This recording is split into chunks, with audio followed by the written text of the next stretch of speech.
Hey, what's up, YouTubers? It's John Rambo. This subject's been weighing on my mind for the past, I don't know, 2 or 3 weeks, I guess. I've heard it in several places, and you can Google search it.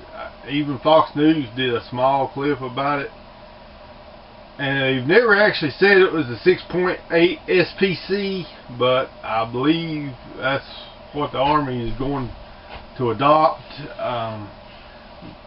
From a timeline that I've seen, they're talking about as early as 2021 to 2022, fielding a new M4 and a new squad automatic weapon. They call it the next generation squad weapon or something like that.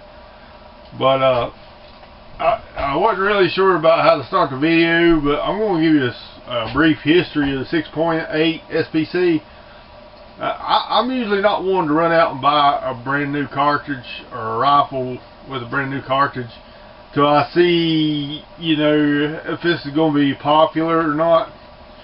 So the 6.8 SPC was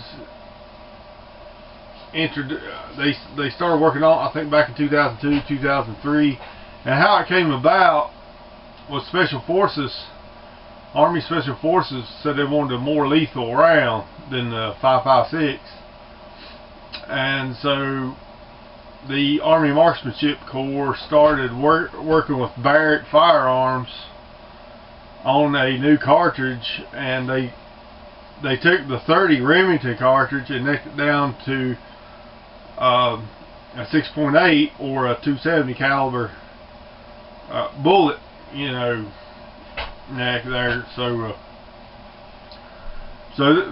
they said this was the first cartridge to ever be designed by soldiers in the field. So the Army Special Forces, Army Marksmanship Corps actually developed this round, and they said it was a one of a kind, because that's the first time actual military guys had actually designed their own cartridge. And it was supposed to be fielded by the Special Forces, but I don't think it was ever fielded. If it was, I never heard about it. But as soon as that happened, civilians got a hold of it, and they started making rounds for it, making AR-15s. They started making deer rifles for the 6.8 SPC, or like Thompson Center single shot barrels, and I think there was some bolt actions made, but some hunters adopted it, as a hunting round. And so whether or not there is actually going to be the 6.8 SPC is still kind of a mystery. I feel that's what it's going to be. There's not a whole lot of actual confirmation about it. Another thing is that, back in 2003 when they started developing it, it was to be a piston-driven weapon. So, alright, now we're going to skip ahead here, 2021, 2022. A change like this is huge. It's not going to happen in just 1 year. It's going to take years to put these rifles in the hands of all the soldiers. I think the first ones that's going to be that'll get it will be like your infantry units and special forces infantry units, and I think the Marines are supposed to be fielding it also. So they'll be the first ones to get it, and then it'll take quite a few years probably for Army Reserve units and support units to start getting this new rifle.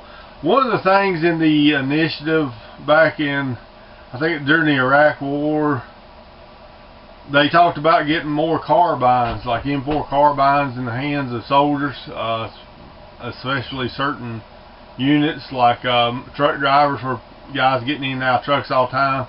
So I can almost, if this change does happen, I can almost see an end to the M16A2 style rifle, the 20-inch barrel rifle.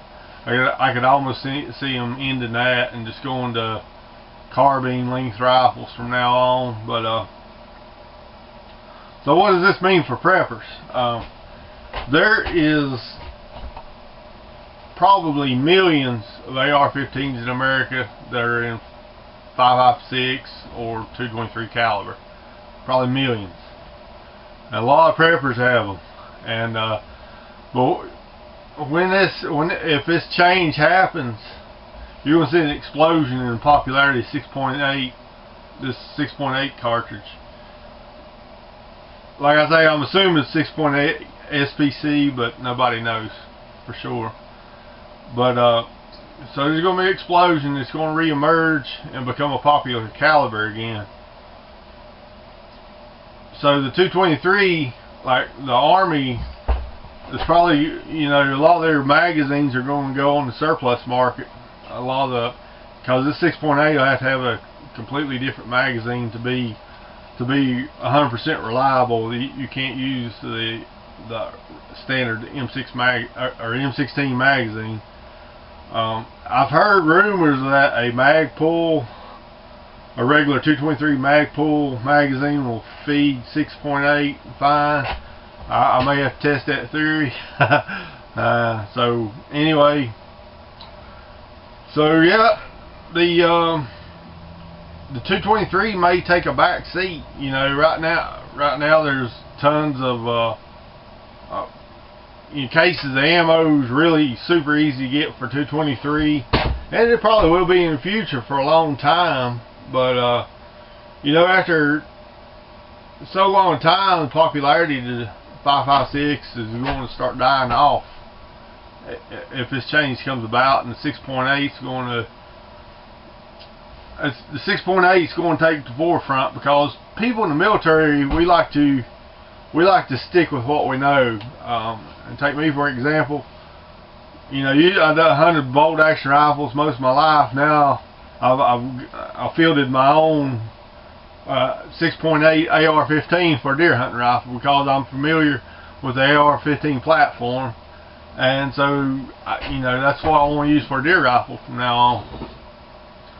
So, you know, soldiers are going to, when they start getting out of the military, they're going to start buying 6.8s to deer hunt with, or shoot, or whatever, because that's what they know, that's what they like. They've been told it's, you know, this great cartridge.